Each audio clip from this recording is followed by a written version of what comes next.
constrói paredes de ilusão de proteção. Porque a queda de Alice acontece num buraco rodeado de paredes repletas de objetos potencialmente significativos, né? Paredes assim como uma casa, que abrigam no devaneio tanto o sonho quanto o sonhador, né? Quem está sonhando, né? E é nesse espaço que ela pode experimentar uma solidão que a gente chama de constitutiva, porque é importante esse momento para se construir, e também suspender a passagem do tempo, como acontece na história, né? E é na profundeza desse devaneio que ela revive as, né, moradas mais primitivas, habitadas por seres misteriosos, a loucuras, né? E dá um sentido externo para o que está no seu interior, né? Então ela percorre esse universo, né? E ao distinguir e discriminar as imagens que ela mesma cria, ela revela a sua essência, eu sou, né? E por isso que é tão importante tudo isso, né? E ela e diz o Bachelard que é habitando tais imagens que nós nos encontramos com o nosso si mesmo e ruminamos a nossa primitividade nessa profundeza do nosso ser, né? E eu acho que a Alice, em cada personagem, ela rumina a sua primitividade na busca da verdade quem ela é, e constrói a sua identidade. Tá? Até a lagarta sabiamente lhe dizer que ela não sabia nada de si quando entrou, mas que agora, no final, a lagarta diz para ela que ela já sabe um pouquinho dela, né? E aí eu acho que é um dos maiores legados da psicanálise, né? Que é assim a importância de termos dentro de nós a capacidade para tolerar o não saber, né? Porque nós vivemos emocionalmente assim um vir a ser de constante transformações. Nós estamos sempre nos transformando, né, em histórias possíveis como o sonho de Alice, né?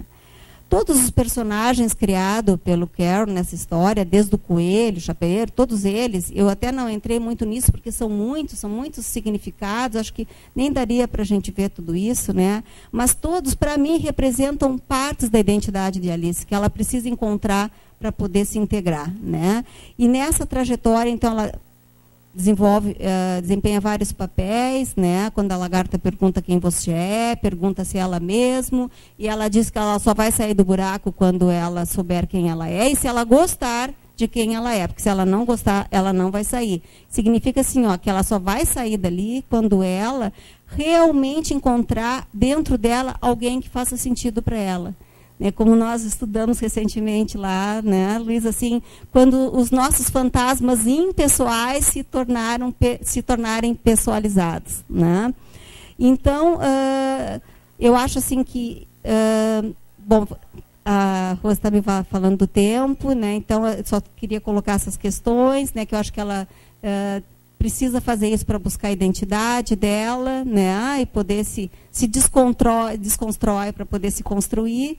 E eu vou ficar por aqui, depois mais alguma coisa eu posso colocar para vocês, né, na nossa discussão. Obrigada. Aquele ali não funciona. Então, eu quero aproveitar, perguntar para a professora Vera se ela quer acrescentar alguma coisa, ou se a gente aguarda as perguntas do público. O que a senhora prefere? Está funcionando isso? Não, eu só queria comentar que eu gostei muito da fala da Tula, e eu acho que a psicanálise tem muito para nos dar, né? E dá para esse livro, a gente fica o ano inteiro falando dele, né? Mas eu acho que o Coelho, é claro, eu sou da literatura, então eu começo a fazer relações com outras histórias e com as possibilidades, né, simbólicas que a literatura trabalha. O Coelho, eu acho que ele representa também, eu falei da norma, né? Eu gostei quando eu tinha até anotado para dizer qualquer coisa assim, que todas as personagens, em última análise, são uma projeção da própria Alice. É a Alice, né? Um pedacinho dela que vai se resolvendo ou não se resolvendo, mas que está em cada uma. Mas eu acho que o Coelho ele também é o condutor da experiência, né? Como nos contos de fadas são os pássaros. É sempre um pássaro que resolve que conduz, que cria o problema ou resolve o problema. Por exemplo, no João e Maria, é por causa dos pássaros que os pássaros comem o pão, né? E eles se perdem por causa dos pássaros. Depois, quando eles vivem a experiência toda da casa da bruxa, etc., que dá para fazer uma enorme interpretação do que essa bruxa representa, mas, em todo caso, depois que eles passam por toda aquela experiência, e eles voltam, matam a bruxa e voltam, eles têm que atravessar um rio que não existia na ida, mas agora aparece um rio, que é uma passagem de um estágio da vida para outro, e cada há um cisne, e cada um atravessa montado no cisne, mas não juntos, um de cada vez. Porque essa mudança da vida, ela é pessoal e íntima. Ninguém pode viver a mesma experiência do outro. Então, vai um de cada vez. E eu acho que isso tem a ver, quando tu falaste que não há pai nem mãe no livro, né? Mas que tudo indica que ela teria experiências positivas, pelas possibilidades que ela tem de lidar, né, com toda a situação e todo o inconsciente. Eu acho que não há pai e mãe no livro também por isso, porque a passagem da infância à idade adulta é individual, pessoal, interior, íntima. Então, pai e mãe não vão poder fazer nada, né? Bem que a gente gostaria, enquanto pai e mãe, de abrir uma cabeça, né, e botar umas coisas dentro, mas não dá. É uma passagem individual. E um outro dado também, eu estou falando em cima, né, do que foi falado, um outro dado que eu acho importante no brincar, e que a Tula salientou muito, né, com o Winnicott, é essa questão assim, de que a gente amadurece brincando, né? Mas o mais importante no brincar é saber que está brincando.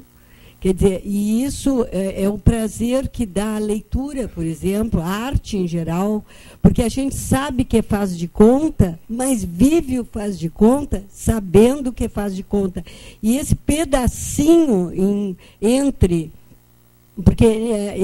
acreditar totalmente que seria doença e viver o como ser, né, curtir esse como ser, é que é saudável, é que é o prazer que a arte produz e que o brincar para a criança é tão importante. Não só para a criança, para nós. A gente brinca com tudo, né? A gente brinca, nós estamos brincando aqui, né? E isso é saudável, porque a gente sabe que é uma situação criada, que ela não precisaria existir, mas ela nesse momento existe, é o melhor faz de conta que a gente está vivendo. Então, esse lapso de consciência é que faz com que a experiência seja saudável. Acho que é por aí. Bom, está falando demais. Bom, eu quero aproveitar, tu queres acrescentar? Tula, vamos abrir para o pessoal. Vamos abrir então para o pessoal que está aqui conosco, para perguntas, observações, que brincadeiras vocês quiserem. A relação, então, entre o filme, o livro e o desenho. Eu até vou pegar uma ponte no que tu está dizendo, mostra mais a imaginação, né? E eu acho que a imaginação está presente muito claramente nos três, no livro, no desenho e no filme, né? Porque era isso que eu estava falando, assim, ó, que nós estamos sempre, em alguma parte da nossa mente, nós estamos sempre sonhando. Sonhando não é dormindo, sonhando. É o sonhando não dorme, o sonhando ele está sempre acordado. Nós estamos sempre, a nossa capacidade imaginativa está sempre funcionando, sem a gente se dar conta, né? E eu acho que isso no livro, e tu está falando, a imaginação no desenho, né, aparece tão claramente.